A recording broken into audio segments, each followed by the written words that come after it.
Hello friend. देखिए, आज की वीडियो नाइलेट ओ लेवल वाले स्टूडेंटों के लिए बहुत ही महत्वपूर्ण साबित होने वाली है। जैसा कि आप सभी को पता है, जो ओ लेवल के एग्ज़ाम है वो आपके 12 जनवरी से स्टार्ट होंगे। और इसी क्रम में मैं जो लेके आया हूँ chapter wise MCQ practice set आपके सामने लेके आ चुका हूँ। आज जो मैं प्रैक्टिस कराने वाला हूँ, ओ लेवल का जो थर्ड पेपर है पाइथन प्रोग्रामिंग। और थर्ड पेपर में पाइथन प्रोग्रामिंग में जो चैप्टर नंबर फर्स्ट है, इंट्रोडक्शन टू प्रोग्रामिंग, उसके एमसीक्यू लेके आया हूँ और आप लोगों को मैं यहाँ पे कराऊंगा। और ये सारे के सारे एमसीक्यू एग्जाम की दृष्टि से बहुत ही इंपॉर्टेंट है और कहीं ना कहीं प्रीवियस ईयर एग्जाम में पूछे गए हैं। तो अगर आपका भी और जो भी साथी हैं जिनका एग्जाम जुलाई में है, वो सभी लोग इन क्वेश्चन को तैयार कर लेंगे अच्छे से, निश्चित रूप से आपका एग्जाम जो है वो आप पास कर लेंगे। ठीक है, चलिए बात करते हैं, क्वेश्चन पे चलते हैं। देखिए, चैप्टर नंबर फर्स्ट और यहाँ पे इंट्रोडक्शन टू पाइथन। ठीक है, इंट्रोडक्शन टू पाइथन प्रोग्रामिंग या इंट्रोडक्शन टू प्रोग्रामिंग। आप ये बात ध्यान रखेंगे, चैप्टर वाइज प्रैक्टिस सेट ही होगा। और अगर आपको क्वेश्चन अच्छे लगे और आपको हेल्प मिल रही है तो आप अपने दोस्तों के साथ ये वीडियो पहुंचा दें जो भी लोग ओ लेवल कर रहे हैं। और मुझे एक अच्छा सा कमेंट करके बता दीजिए कि हाँ भैया, हमें ये क्वेश्चन है जो अच्छी लगे और हमें हेल्प होने वाली है पेपर में। ठीक है, तो मैं सारे के सारे आपको चैप्टर वाइज क्वेश्चन है वही कराऊंगा। ठीक है, जितने भी एमसीक्यू है चैप्टर वाइज मैं करा दूंगा। देखिए, जो फर्स्ट क्वेश्चन है, पहला क्वेश्चन है, एक फ्लो चार्ट में एक गणना प्रक्रिया का प्रतिनिधित्व करता है। इन ए फ्लो चार्ट एक calculation process a represent why. जो इसमें पूछा गया है, जो प्रोसेस बॉक्स होता है। देखिए, आप सभी को पता है फ्लो चार्ट में जो बॉक्स होते हैं, पहला ये बॉक्स होता है, इससे बोलते हैं टर्मिनल या इसे बोलते हैं स्टार्ट या फिर एंड। उसके बाद ये होता है पैरेललोग्राम, इसे बोलते हैं इनपुट आउटपुट बॉक्स। क्या बोलते हैं? Input output box. ठीक है, ये पैरेललोग्राम होता है। उसके बाद ये होता है एक रेक्टेंगल होता है, रेक्टेंगल शेप, और इसे बोलते बोलते हैं हम प्रोसेस बॉक्स। क्या बोलते हैं? प्रोसेस बॉक्स, आपको पता ही है। ठीक है, इसके बाद एक होता है डायमंड, ये वाला डायमंड बॉक्स। ठीक है, जिसमें हम कंडीशन चेक कराते हैं। एक होता है डायमंड बॉक्स। ठीक, इसमें कंडीशन चेक कराते हैं, जैसे A greater than B, B greater than A. ठीक है, ये डायमंड बॉक्स होता है या डिसीजन मेकिंग बॉक्स होता है। बस ये चार ही होते हैं। उसके बाद एक बॉक्स यही प्रिंट या इनपुट आउटपुट कराना है, वो यही होता है, प्रोसेस बॉक्स। ठीक है, और लास्ट में क्या हो जाता है? एंड हो जाता है। क्या हो जाता है? एंड वाला, ये भी टर्मिनल होता है इसी टाइप से। तो यहाँ पे पूछा गया प्रोसेस बॉक्स रिप्रेजेंटेड बाय, तो प्रोसेस बॉक्स जो होता है वो ये होता है, रेक्टेंगल से इसे क्या करते हैं? रिप्रेजेंट करते हैं। इससे रेक्टेंगल से, आप ध्यान रखेंगे, प्रोसेस बॉक्स जो होता है इससे इसे रिप्रेजेंट करते हैं रेक्टेंगल से। चलिए अगले क्वेश्चन पे चलते हैं। अगला क्वेश्चन है, in A flowchart parallelogram is used. देखिए, पैरेललोग्राम अभी मैंने आपको बताया था। जो पैरेललोग्राम है उसका यूज जो होता है फ्लो चार्ट में, वो किस लिए होता है? पैरेललोग्राम का होता है, एक सेकेंड, देखिए, ये होता है स्टार्ट, ये पैरेललोग्राम होता है इनपुट आउटपुट। ठीक है, या फिर प्रिंट करने के लिए होता है। और इसके बाद ये होता है रेक्टेंगल होता है, प्रोसेस बॉक्स होता है। और उसके बाद डायमंड बॉक्स होता है, ये डिसीजन मेकिंग बॉक्स होता है। और उसके बाद फिर से ये प्रिंट बॉक्स होता है। और उसके बाद ये जो ओवल सिंबल होता है वो एंड होता है। तो यहाँ पे पूछा गया है फ्लो चार्ट में समांतर चतुर्भुज, यानी कि पैरेललोग्राम का यूज होता है। जनरल इनपुट सिंबल नहीं, इनपुट सिंबल जो होता है वो कौन सा होता है? प्रोसेस होता है, ये होता है। ठीक है, सही है, जनरल इनपुट सिंबल। ठीक है, फर्स्ट वाला ही ठीक है। ठीक है, हमसे मिस्टेक हो गई थोड़ी सी। ये देखिए, जनरल इनपुट सिंबल जो है वो बिल्कुल ठीक है। ये वाला बॉक्स जो होता है इसे इनपुट आउटपुट बॉक्स कहते हैं। ठीक है, यहाँ पे इनपुट दिया गया, यहाँ से पकड़ लेंगे, ऑप्शन नंबर सी है। ऑपरेशन ऑन डेटा ये गलत है, data use keyboard, use data screen, ये भी नहीं होगा। चलिए नेक्स्ट क्वेश्चन पे चलते हैं। क्वेश्चन नंबर 3, एल्गोरिदम क्या है? एल्गोरिदम क्या है? आप लोगों को अगर क्वेश्चन अच्छे लगे तो आप प्लीज़ कमेंट में बताइए। ठीक है, ताकि मैं आगे की वीडियो अपलोड कर सकूं, आप लोगों को एग्जाम में निश्चित रूप से यहीं से क्वेश्चन मिलेंगे। एल्गोरिदम क्या है? देखिए, किसी भी आप किसी भी प्रॉब्लम है उसे स्टेप बाय स्टेप लिख दीजिए, उसे एल्गोरिदम कहते हैं। यानी कि यहाँ पे हो जाएगा step by step instruction use to solve a program. यानी कि किसी भी प्रॉब्लम को स्टेप बाय स्टेप लिखने की जो प्रक्रिया होती है उसे एल्गोरिदम कहते हैं। ठीक है, जैसे आपको चाय बनानी है तो आपको चीनी चाहिए, पानी चाहिए, चाय की पत्ती चाहिए, इन सबको पहले से आप प्रोसेस एक पेपर पे लिख लीजिए, उसे ही एल्गोरिदम कहते हैं। चलिए अगले क्वेश्चन पे चलते हैं। क्वेश्चन नंबर 4 देखिए, डायग्राम दैट रिप्रेजेंट स्टेप और operation involved in kind of process is called. देखिए, किसी भी ऑपरेशन को या किसी भी प्रोग्राम को आप अगर डायग्राम शेप में रिप्रेजेंट कर देंगे, किसमें, डायग्राम, इसे देखिए हाईलाइट वर्ड कीजिए डायग्राम। किसी भी ये है डायग्राम दैट रिप्रेजेंट स्टेप और operation involved in kind process is called.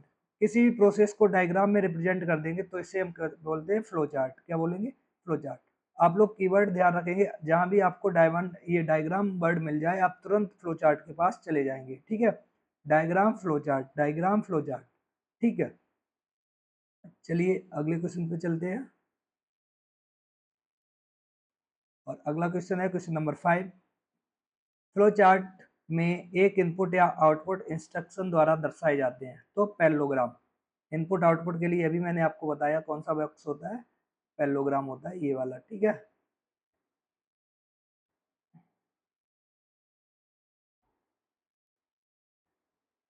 देखिए भाई है, इन्हें फ्लोचार्ट इनपुट और आउटपुट इंस्ट्रक्शंस ये रिप्रेजेंट बाई पैरेललोग्राम। इसका बिल्कुल सही आंसर हो जाएगा, क्या हो जाएगा, पैरेललोग्राम। चलिए बिना समय को नष्ट किए अगले क्वेश्चन पे चलते हैं। अगला क्वेश्चन है,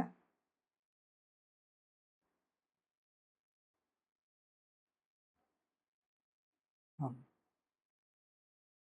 connector used to connect flowchart symbol to each other are classified as। तो इससे बोलते हैं एरो लाइन। क्या बोलेंगे, एरो लाइन। चलिए मैं आप लोगों को बता देता हूँ। देखिए दोस्तों, जो फ्लो चार्ट होता है मैं उससे पूरा का पूरा यहाँ पे एक्सप्लेन करता हूँ। बात करते हैं फ्लो चार्ट की, आप लोग ध्यान से देखेंगे इसे। फ्लो चार्ट में देखिए सबसे पहले एक ये बॉक्स होता है, इससे बोलते हैं स्टार्ट बॉक्स। क्या बोलते हैं, स्टार्ट। उसके बाद ये बॉक्स होता है, इसे बोलते हैं पैरेललोग्राम या फिर इसे बोलते हैं इनपुट या फिर आउटपुट बॉक्स। ठीक है, उसके बाद एक बॉक्स होता है ये रेक्टेंगल है, इसे बोलते हैं प्रोसेसिंग बॉक्स। क्या बोलते हैं, प्रोसेस या प्रोसेसिंग बॉक्स। उसके बाद एक ये होता है, ये वाला, इसे बोलते हैं हम डायमंड बॉक्स या डिसीजन बॉक्स, जैसे ए ग्रेटर देन बी। उसके बाद ये वाला एक बॉक्स होता है, ये वाला, इससे बोलते हैं स्टार्ट बॉक्स। क्या बोलते हैं, स्टार्ट बॉक्स। अब इस बॉक्स को आपस में कनेक्ट किया जाएगा, ये ऐसी लाइनें होंगी, इन्हें बोलते हैं हम फ्लो लाइन। क्या बोलते हैं, फ्लो लाइन। जैसे डायमंड बॉक्स में कंडीशन या तो सही होगी या गलत होगी, तो ये होती है फ्लो लाइन। जैसे ट्रू होगा तो कुछ और प्रिंट कराएगा, फॉल्स होगा तो और प्रिंट कराएगा। ठीक है, अब आप ध्यान रखेंगे ये वाला, जैसे आपके पास देखिए मैं यहाँ पे बता रहा हूँ, जैसे हम लोगों के पास एक प्रॉब्लम है, ए प्लस बी का क्या करना है, मुझे सम करना है। क्या करना है, सम। तो मैं यहाँ पे लिखूंगा स्टार्ट, देखिए मैं लिखूंगा स्टार्ट। उसके बाद क्या करूंगा, यहाँ पे देखिए इनपुट कराया जाएगा ए और बी, इस बॉक्स में क्या कराया जाएगा, इनपुट।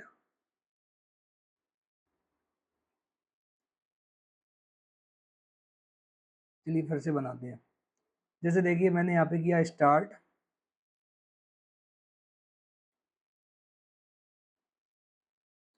ठीक। अब कौन सा बॉक्स बनेगा, ये बॉक्स बनेगा। ध्यान से देख लीजिए आप, इनपुट या आउटपुट सी में कराना है, तो हम यहाँ पे इनपुट करा देंगे ए बराबर 5 और बी बराबर 3।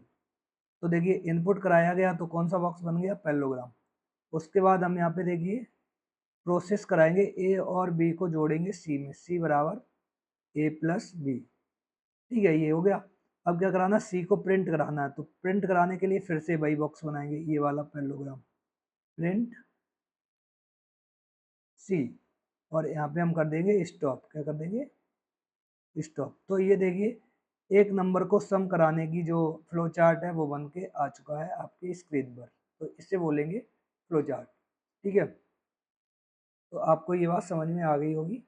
चलिए अब चलते हैं अपने क्वेश्चन पे। तो ये जो लाइनें होती हैं उन्हें एरो लाइन बोलते हैं, जिससे भी कनेक्ट किया जाता है। ठीक है, फ्लो लाइन ऑप्शन में होगा तो फ्लो लाइन कर देंगे, यहाँ पे फ्लो लाइन ऑप्शन में है नहीं। अगला क्वेश्चन है, एल्गोरिदम जो स्वयं को प्रत्यक्ष या परोक्ष रूप से कॉल करता है। देखिए कोई भी फंक्शन होगा या फिर कोई भी एल्गोरिदम होगा जो स्वयं को कॉल करता है, याद रख लीजिए एक वर्ड होता है रिकर्सन, क्या होता है, रिकर्जन। इसका मतलब होगा कोई भी फंक्शन जो कॉल करता है इटसेल्फ, यानी कि कॉल बाई इटसेल्फ। आप बोल सकते हैं कॉल बाई इटसेल्फ। चाहे आप पाइथन में पढ़ेंगे आगे रिकर्सन फंक्शन, चाहे आप आईओटी में पढ़ेंगे, कोई भी फंक्शन होगा, रिकर्सन का मतलब होता है एक ऐसा फंक्शन जो खुद को कॉल करता रहता है। तो इसे कहते हैं N algorithm that calls itself directly और इनडायरेक्टली, इट नॉन एज, इसे कहते हैं रिकर्जन। क्या कहते हैं, रिकर्जन। ठीक है, ये तो इजी था, आप लोग ध्यान रखेंगे। देखिए जैसे चैप्टर नंबर 2, 3, 4 आएगा वैसे ही थोड़े से मॉडरेट क्वेश्चन आ जाएंगे। ये तो चैप्टर नंबर बस फर्स्ट है, इंट्रोडक्शन टू प्रोग्रामिंग है, फर्स्ट और सेकंड में फ्लो चार्ट से क्वेश्चन आने हैं। देखिए अगला क्वेश्चन है, part of N algorithm which is repeated for fix number for item is classified. तो इससे क्या कहते हैं, देखिए एक एल्गोरिदम का वह भाग जिसे निश्चित संख्या में बार बार दोहराया जाता है इस प्रकार वर्गीकृत किया जाता है। तो इसका ऑप्शन नंबर ए है इटरेशन, सिलेक्शन और सीक्वेंस रिवर्स एक्शन। देख लीजिए आप, रिवर्स एक्शन ऑप्शन में मिल गया है, part of an algorithm repeated fixed number, जो फिक्स नंबर को रिपीट करता है तो उसे क्या कहेंगे हम, रिवर्स एक्शन।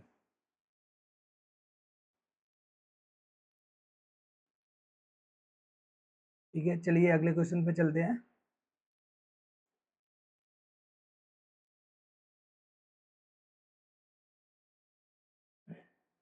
फ्लो चार्ट में हीरे के आकार के प्रतीक का प्रयोग किसे दर्शाने के लिए किया जाता है, हीरे का। देखिए हीरा ऐसा ही तो होता है, डिसीजन बॉक्स अभी मैंने बताया था, डायमंड शेप, ये वाला। ठीक है, तो इसे बोलते हैं डिसीजन बॉक्स। चलिए अगले क्वेश्चन पे चलते हैं। फ्लो चार्ट मुख्य रूप से क्या दर्शाता है, flow of data in a program. क्या दर्शाता है, flow of data in a program. ऐसे ही क्वेश्चन आएगा, सेम ऐसे ही कर देंगे, बहुत ही इजी है। नेक्स्ट, कंपाइलर के द्वारा सही कथन कौन सा है। देखिए कंपाइलर क्या करता है, कंपाइलर सोर्स कोड को ऑब्जेक्ट कोड में चेंज करता है, यानी कंपाइलर एक इनपुट सोर्स प्रोग्राम है। ठीक है, ये क्या है, ये तो सही है।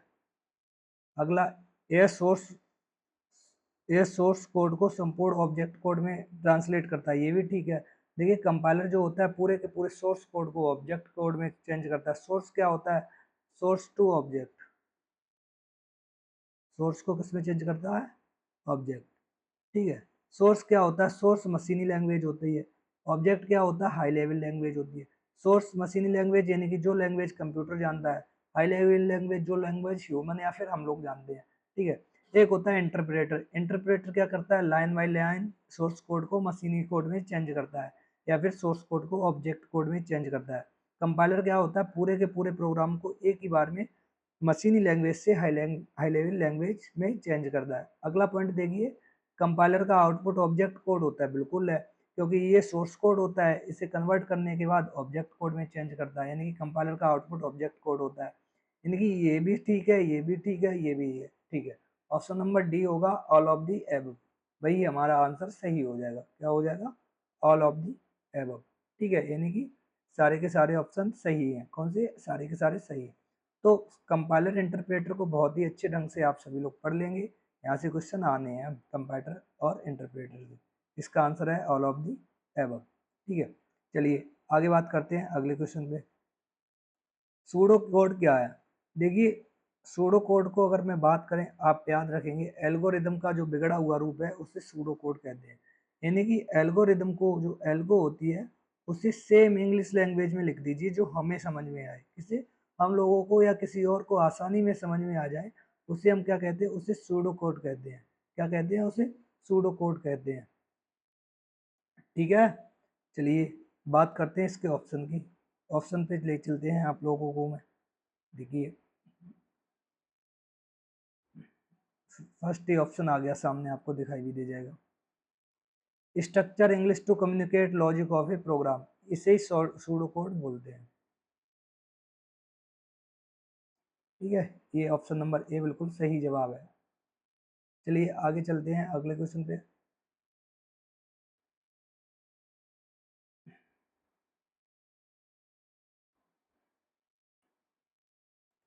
विच language processor translate the program into object code as a whole.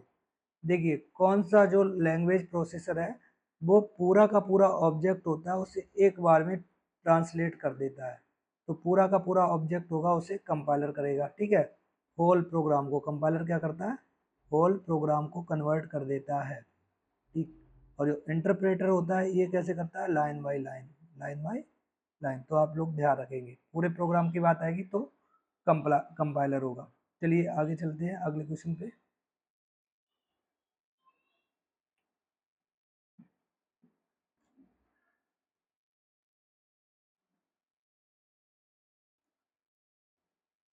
Source code में त्रुटियों को पता लगाना और उनका समाधान क्या कहलाता है, तो उसे कहते हैं डीबग। क्या कहते हैं, डीबग, यानी कि ऑप्शन नंबर बी बिल्कुल ठीक है।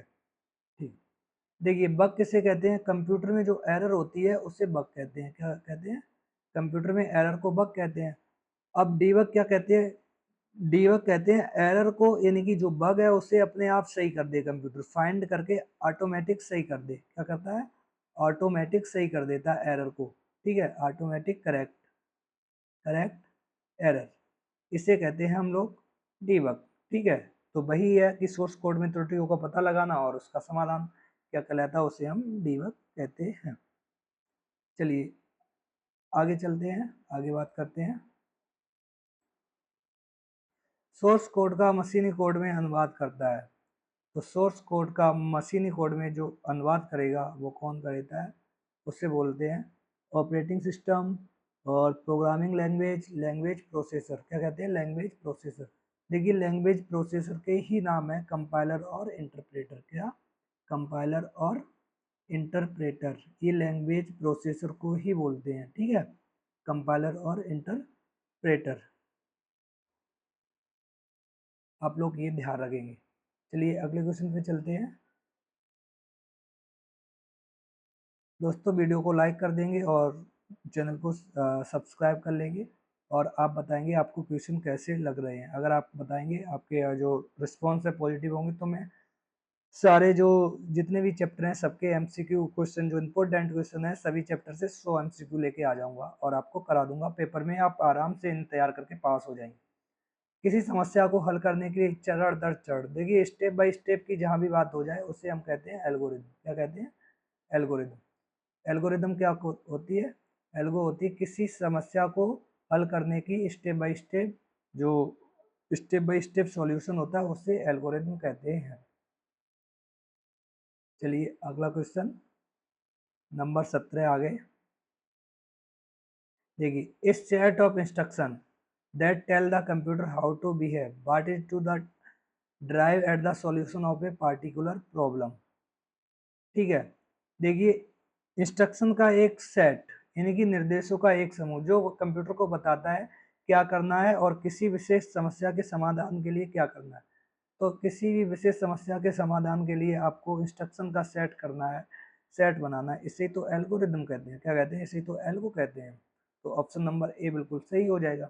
ठीक है, एल्गोरिदम और फ्लोचार्ट बहुत ही इजी चैप्टर है और बहुत ही आसानी से आप कर सकते हो। चैप्टर क्वेश्चन नंबर 18, तार्किक रूप से, देखिए इस set of logical sequence instruction that allow to find the solution of a program. देखिए set of logical sequence instruction, देखिए मैंने आप लोगों को बहुत पहले ही बताया है, जो इंस्ट्रक्शंस होते हैं और ग्रुप ऑफ इंस्ट्रक्शन क्या होता है, ग्रुप या फिर सेट ऑफ इंस्ट्रक्शंस, इसे हम कहते हैं, क्या कहते हैं इसे, इसे हम कहते हैं प्रोग्राम। ठीक है, प्रोग्राम। और ग्रुप ऑफ प्रोग्राम होता है उसे कहते हैं सॉफ्टवेयर। और यहाँ पे बोला इस set of logical sequence instruction, तो यहाँ पे देखिए वही बात आ गई, जैसे ही सेट ऑफ इंस्ट्रक्शंस की बात आएगी तो आपका ऑप्शन हो जाएगा ऑप्शन नंबर सी, प्रोग्रामिंग। ठीक है, क्या हो जाएगा,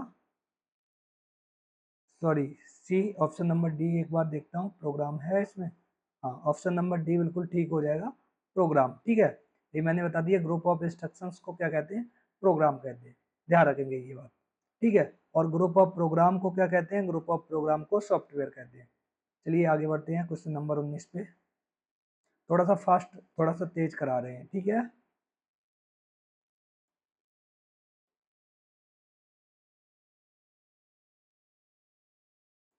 देखिए किसी भी प्रोग्राम को डेवलप करने के 6 चरण होते हैं, 6 मैं आपको बता दे रहा हूँ कौन कौन से होते हैं। देखिए पहला होता है,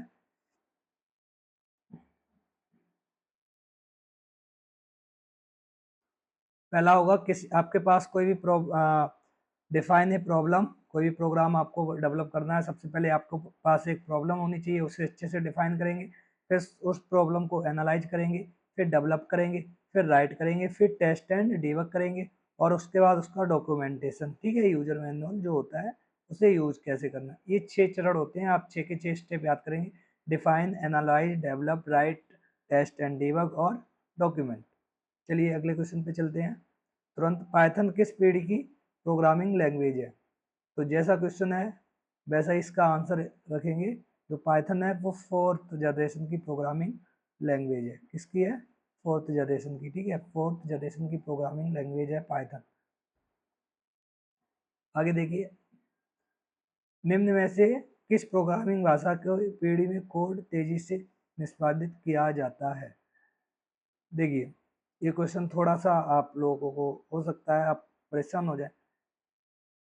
which of the following generation programming language execute code faster, देखिए सबसे फास्ट जो कोड होगा वो किस लैंग्वेज में होगा, देखिए फर्स्ट जनरेशन में होगा। फर्स्ट फर्स्ट में क्या होगा, फर्स्ट जनरेशन में जो लैंग्वेज थी वो थी मशीनी लैंग्वेज। अब जब मशीनी लैंग्वेज होगी और इसे ट्रांसलेट करोगे कंप्यूटर सीधा मशीनी लैंग्वेज टू मशीनी लैंग्वेज में, तो सबसे फास्ट होगा, कैसे होगा, सबसे फास्ट होगा, ध्यान रखेंगे क्योंकि ये लो लेवल लैंग्वेज है। तो इसका जो ऑप्शन नंबर होगा, जिसमें ऑप्शन नंबर डी होगा शायद, फर्स्ट जनरेशन, क्या होगा, फर्स्ट जनरेशन का जो कोड है वो सबसे फास्ट ट्रांसफ़र होगा, कैसे होगा, सबसे फास्ट होगा। ठीक है, ध्यान रखेंगे क्योंकि फर्स्ट जनरेशन में जो लैंग्वेज थी मशीनी लैंग्वेज थी, और मशीनी लैंग्वेज का कोड मशीनी लैंग्वेज में ट्रांसफ़र करना है तो सबसे ज़्यादा फास्ट होगा। अगले क्वेश्चन पे चलते हैं, क्वेश्चन नंबर 22, निम्नलिखित में से एल्गोरिदम में सभी होना चाहिए सिवाय, देखिए कोई भी आप एल्गोरिदम लिख रहे हैं, आपकी एल्गोरिदम जो है वो लॉजिकल होनी चाहिए, कॉन्शियस होनी चाहिए मतलब छोटी होनी चाहिए, ठीक है, प्रेशियस होनी चाहिए, सटीक होनी चाहिए, एम्बिगुअस नहीं होनी चाहिए। क्यों नहीं होनी चाहिए एम्बिगुअस, का एम्बी का मतलब होता है ऐसा कोई भी वर्ड जिसके दो अर्थ हों। ठीक है, और ऐसा कोई भी वर्ड जिसके दो अर्थ हैं अगर एल्गोरिदम में होगा तो प्रोग्रामर को या फिर यूजर को वो बात समझ में नहीं आएगी। तो एल्गोरिदम में ये विशेषता नहीं होनी चाहिए, अस्पष्ट नहीं होनी चाहिए। एल्गोरिदम कैसी होनी चाहिए, स्पष्ट होनी चाहिए। चलिए क्वेश्चन नंबर 23 पे चलते हैं, निम्नलिखित में से किसने प्रोग्रामिंग कोड को पूरे प्रोग्राम के बजाय लाइन बाई लाइन ट्रांसलेट करता है। देखिए बात आ गई लाइन बाई लाइन, जैसे ही आपने देखा किसकी, विच ऑफ द प्रोग्राम है प्रोग्राम लाइन बाई लाइन, जैसी बात आएगी लाइन बाई लाइन आप तुरंत चले जाएंगे इंटरप्रेटर के पास। इंटरप्रेटर क्या करता है, लाइन बाई लाइन प्रोग्राम को क्या करता है, ट्रांसलेट करता है, कंपाइलर होल प्रोग्राम को एक बार में ही ट्रांसलेट करता है। चलिए अगले क्वेश्चन पे चलते हैं,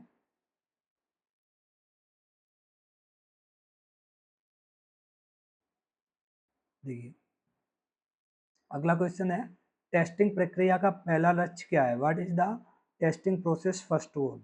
अगर आप किसी भी टेस्टिंग प्रक्रिया का मतलब होता है, देखिए बग फाउंड करना, क्या करना, बग, और बग के बाद डीबग, ये दोनों प्रक्रिया चलती रहती है टेस्टिंग में। क्या, टेस्टिंग, टेस्टिंग का मतलब होता है अगर इसे बग मिली तो ये क्या कर देगा, डीबग, वो प्रोग्राम क्या करेगा, उसको डीबग कर देगा, यानी कि बग की रोकथाम, ये टेस्टिंग का मुख्य उद्देश्य होता है।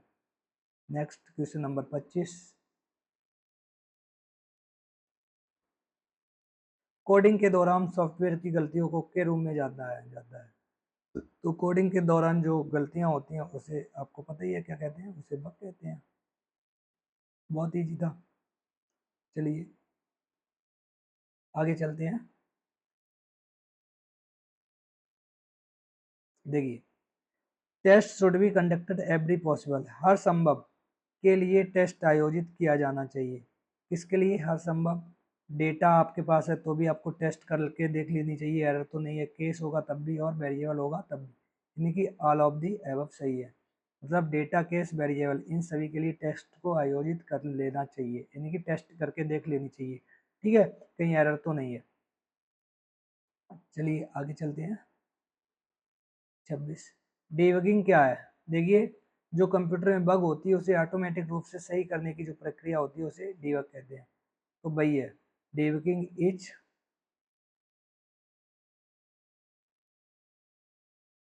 क्रिएटिंग प्रोग्राम कोड, नहीं, finding and correcting error in the program code, ये ठीक है, option number B, finding and correcting error in the program code, यानी कि प्रोग्राम में एरर को फाइंड करेगा और उसे सही कर देगा, उसे हम डिबग कहते हैं। ठीक है, या डिबगिंग कहते हैं। चलिए नेक्स्ट, सूडो को बदला जा सकता है। सूडो कोड होता है, उसे हम फ्लो चार्ट या फिर एल्गोरिदम दोनों में बदल सकते हैं। अभी मैंने बताया एल्गोरिदम का बिगड़ा हुआ रूप सूडो होता है। ठीक है, सूडो, और सूडो से बनेगा एल्गो, एल्गो से बनेगा फ्लो चार्ट। ठीक है, एल्गो से बनेगा फ्लो चार्ट, ध्यान रखेंगे आप। तो एल्गोरिदम इसमें ऑप्शन है नहीं, तो फ्लो चार्ट के पास आप चले जाएंगे, बिल्कुल सही आंसर होगा। नेक्स्ट क्वेश्चन नंबर 29,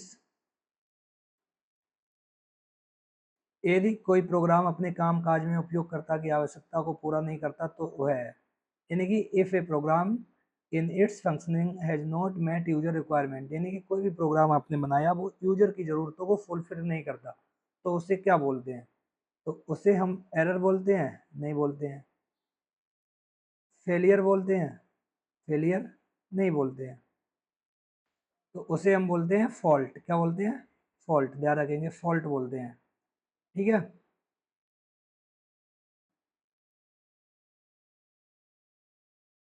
चलिए अगले क्वेश्चन पे चलते हैं।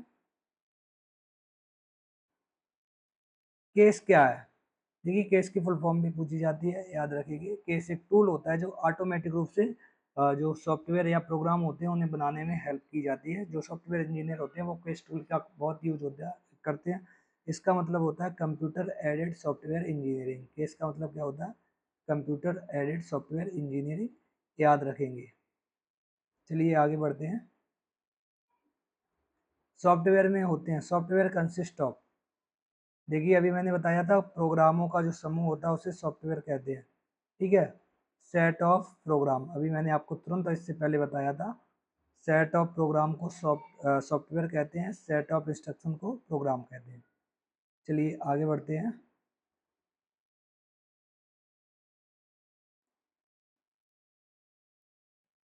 वह भाषा जो कंप्यूटर के भीतर प्रयोग किए जाने वाली भाषा के बहुत करीब है। A language which is close to the within in the computer is, देखिए कौन सी लैंग्वेज है? हाई लेवल लैंग्वेज, ये कंप्यूटर के बहुत करीब नहीं है। असेंबली लैंग्वेज, ये भी कंप्यूटर के बिल्कुल करीब नहीं है। लो लेवल लैंग्वेज, ठीक है, लो लेवल लैंग्वेज यानी कि मशीनी लैंग्वेज। अगर ऑप्शन लो लेवल नहीं होता तो हम असेंबली के पास चले जाते, बट मशीनी मशीनी लैंग्वेज फर्स्ट जनरेशन की है, उसके बाद असेंबली लैंग्वेज सेकेंड जनरेशन की है, उसके बाद high level language third generation की है। तो ध्यान रखेंगे कंप्यूटर के सबसे करीब कौन सी है? Low level language. नेक्स्ट, निम्नलिखित में से कौन सी भाषा कंप्यूटर में सीपीयू द्वारा सीधे निष्पादित योग्य है? तो सीधा सीपीयू उसे सीधे ट्रांसलेट कर देगा। कौन सी होगी? मशीनी लैंग्वेज या फिर low level language. Option number A बिल्कुल ठीक है, इसमें बिल्कुल भी दिमाग नहीं चलाना है। देखिए अगला, निम्नलिखित में से किसका प्रयोग सर्वप्रथम कंप्यूटर प्रोग्रामिंग में किया गया था? तो सर्वप्रथम कंप्यूटर प्रोग्रामिंग में किसका यूज किया गया होगा? मशीनी लैंग्वेज का, बिल्कुल ठीक है। ठीक है, जो कंप्यूटर प्रोग्रामिंग की गई वो फर्स्ट जनरेशन में की गई, और फर्स्ट जनरेशन में कौन सी लैंग्वेज यूज की गई? मशीनी लैंग्वेज। चलिए अगले क्वेश्चन पे चलते हैं।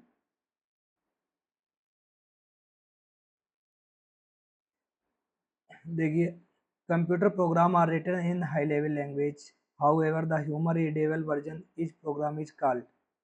देखिए, कंप्यूटर प्रोग्राम जो हम लोगों के द्वारा, ह्यूमन के द्वारा लिखा जाता है, वो हाई लेवल लैंग्वेज में लिखा जाता है। लेकिन जो हम लोग या जो ह्यूमन उसे रीड करता है, रीड, उसे क्या कहते हैं? तो समझिए, मान लीजिए मशीनी लैंग्वेज होती है और इसे किसमें चेंज करता है? ये high level language. High level मशीनी लैंग्वेज को हम क्या कहते हैं? सोर्स कोड कहते हैं। क्या कहते हैं? और इसे क्या करता है? ऑब्जेक्ट कोड में चेंज करता है। क्या करता है? ऑब्जेक्ट कोड में चेंज करता है। ठीक है, तो इसमें देखिए, जो सोर्स कोड होता है उसे ही मशीनी लैंग्वेज कहते हैं हम लोग एक तरीके से, और जो ह्यूमन पढ़ता है उसे ऑब्जेक्ट कोड कहते हैं। तो यहाँ पे ऑप्शन हो जाएगा सी, सही हो जाएगा। देखिए, इसमें बोला भी गया है, क्या बोला गया है, आपको मैं क्वेश्चन दिखा दूं। कंप्यूटर प्रोग्राम उच्च स्तरीय भाषा में लिखे जाते हैं। ठीक है, हालांकि किसी प्रोग्राम को मानव पठनीय संस्करण को कहा जाता है। तो जो मानव पढ़ते हैं उसे कहते हैं हम सोर्स कोड कहते हैं। ठीक है, और ऑब्जेक्ट कोड इसे मशीनी लैंग्वेज में ये चेंज कर देता है। चलिए आगे है, कंप्यूटर प्रोग्राम बनाते समय एंड यूजर का ध्यान रखा जाता है। एंड यूजर कौन होता है? जो यूज करता है या उस सॉफ्टवेयर को या प्रोग्राम को यूज करेगा, उसे एंड यूजर कहते हैं, और एंड यूजर की ज़रूरतों को फुलफिल किया जाता है।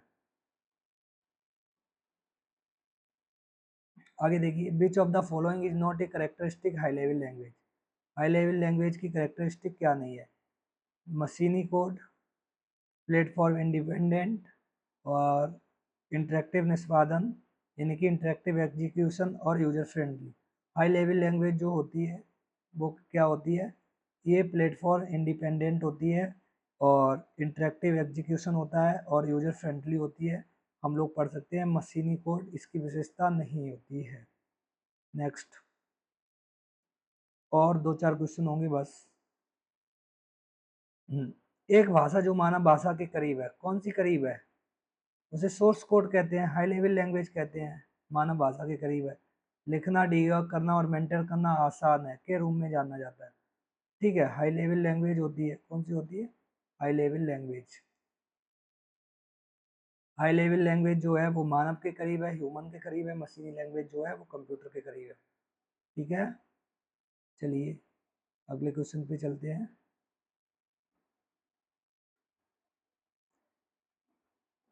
निम्न में से कौन सी एक हाई लेवल लैंग्वेज नहीं है? देखिए, सी प्लस प्लस, ये भी हाई लेवल लैंग्वेज है, 4th जनरेशन की है। जावा हाई लेवल लैंग्वेज है। पाइथन भी हाई लेवल लैंग्वेज है। ठीक है, पाइथन 4th जनरेशन की है। और असेंबली लैंग्वेज और मशीनी लैंग्वेज ये लो लेवल लैंग्वेज है। ठीक है, असेंबली लैंग्वेज 2nd जनरेशन की है, ये ध्यान रखेंगे। ठीक, और अंतिम क्वेश्चन पे पहुंच चुके हैं दोस्तों। आप लोग प्लीज़ चैनल को सब्सक्राइब कर दीजिए, वीडियो को लाइक कर दीजिए, और अगर आपको अच्छे क्वेश्चन लगे तो प्लीज़ बताइए, तो मैं ये सीरीज़ कंटिन्यू करूँगा। जितने भी चैप्टर हैं सभी के मैं आपको 100 क्वेश्चन करा दूंगा हर चैप्टर से। बस वो क्वेश्चन आप रीड कर लीजिए और आराम से पास हो जाइए। भाषा अनुवादकों में 3 मुख्य प्रकार हैं। कौन कौन सा होता है? असेंबलर, कंपाइलर और इंटरप्रेटर। तो इसमें देख लीजिए कौन से ऑप्शन में है, assembler, compiler, interpreter. Assembler, compiler, converter ये गलत हो गया। असेंबलर, स्क्रिप्टर गलत हो गया, और कन्वर्टर गलत हो गया, स्क्रिप्टर गलत हो गया। ऑप्शन नंबर ए बिल्कुल ठीक है। जो भाषा अनुवादक होते हैं, ट्रांसलेट, उसके 3 टाइप होते हैं, और तीनों टाइप कौन से होते हैं? असेंबलर, ठीक है, compiler, interpreter. Assembler assembly language को चेंज करता है हाई लेवल लैंग्वेज में। कंपाइलर और जो मशीनी लैंग्वेज होती है उसे हाई लेवल लैंग्वेज में चेंज करता है, और ये कंपाइलर होल प्रोग्राम को, interpreter line by line program को। ठीक है दोस्तों, उम्मीद करते हैं वीडियो अच्छी लगी होगी। अगर वीडियो अच्छी लगी, वीडियो को कर दीजिए लाइक और चैनल को सब्सक्राइब। मिलते हैं अगली वीडियो में। Thank you.